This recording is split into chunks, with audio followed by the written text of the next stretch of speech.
Selamat datang di modul keempat mengenai quality tools.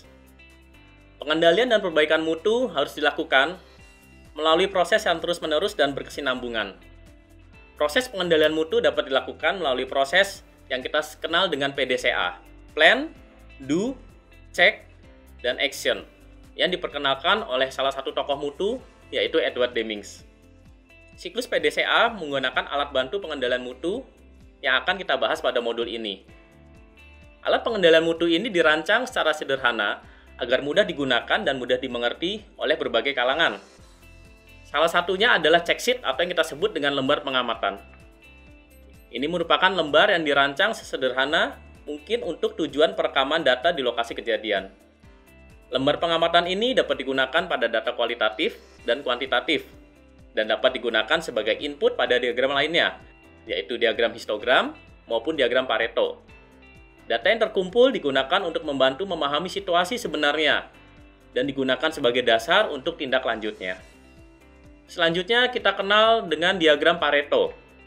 Diagram Pareto merupakan bagian yang berisi diagram batang dan diagram garis. Diagram batang sebagai klasifikasi data dan diagram garis sebagai total jumlahnya.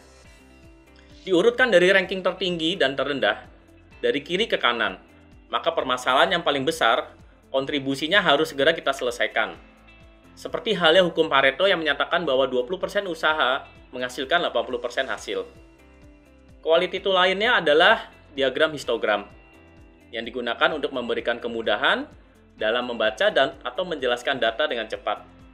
Berbentuk grafik balok yang memperlihatkan distribusi nilai yang diperoleh dalam bentuk angka.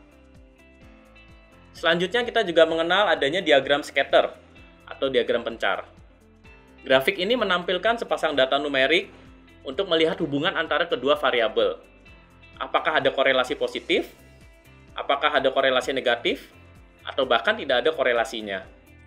Selanjutnya adalah diagram fishbone atau sebab akibat, yang kita sering kenal dengan nama Ishikawa diagram. Merupakan alat untuk mengidentifikasi penyebab potensial dari suatu masalah dan menganalisa penyebab itu melalui diskusi bersama, di mana masalah-masalah tersebut dapat dikategorikan dari aspek manusia, aspek mesin, aspek metode, aspek material, dan juga aspek dari lingkungan. Kita juga akan membahas mengenai diagram kendali, di mana diagram kendali ini untuk mempelajari bagaimana proses berubah dari waktu ke waktu.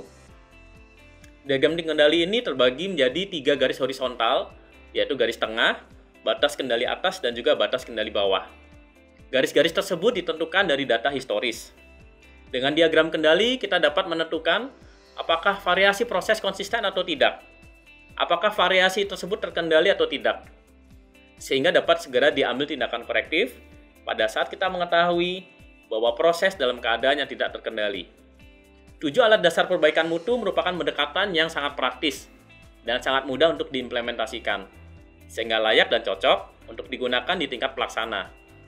Sedangkan pada level yang lebih tinggi, pemecahan masalah tidak sekedar pada masalah yang sudah jelas diketahui, tetapi juga terhadap potensi masalah atau terhadap kemungkinan akan munculnya masalah.